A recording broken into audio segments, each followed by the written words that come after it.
आगामी फागुन 21 को चुनावको लागि म्यादी प्रहरीमा खुल्यो भर्ना 1,15,000 आवश्यक इच्छुकले आवेदन दिन सकिने। दर्शक वृन्द, आगामी प्रतिनिधि सभा निर्वाचनका लागि सरकारले इतिहासकै ठूलो सुरक्षा तयारी थालेको छ।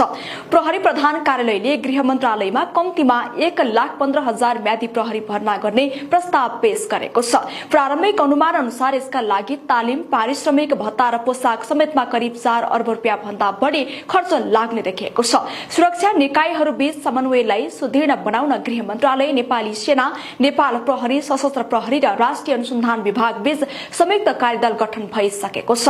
सेना, प्रहरी र अनुसन्धान विभागका वरिष्ठ अधिकारीहरूद्वारा तयार गरिने सुरक्षा रणनीतिक प्रतिवेदनलाई गृह मन्त्रालयले केन्द्रीय सुरक्षा समितिमा पेश गर्ने तयारीमा छ। हाल देशमा सेनामा करिब 1 लाख, नेपाल प्रहरीमा 80,000 र सशस्त्र प्रहरीमा 37,000 जनशक्ति छ। विगतका निर्वाचन अनुभवका अनुसार करिब 80% जनशक्ति मतदान सुरक्षा र गस्तीमा खटाइन्छ।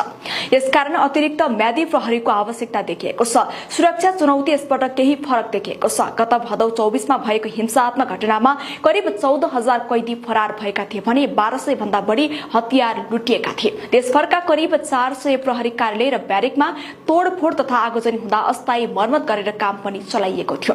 चुनावमा म्यादी प्रहरीलाई प्रहरी जवान सरहको सेवा सुविधा र तलब पनि दिइनेछ।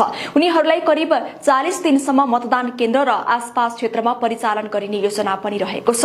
संवेदनशील र अति संवेदनशील क्षेत्रमा सेना, सशस्त्र प्रहरी र अनुसन्धान विभागका टोलीहरू पनि सशक्त रूपमा तैनात गरिनेछ। एक वरिष्ठ प्रहरी अधिकारीका अनुसार 24 भदौ पछिको अवस्था केवल कानून व्यवस्था मात्र होइन, राज्य स्थायित्वको परीक्षण पनि हो। यही कारण यसपालि सुरक्षा पहिलो प्राथमिकतामा राखिएको छ। सुरक्षा निकायहरूको सक्रिय तयारी र समन्वयले निर्वाचनतर्फको वातावरण तताउँदैछ। अब ध्यान गृह मन्त्रालय र निर्वाचन आयोग बीचको अन्तिम सहमतितर्फ केन्द्रित भएको छ।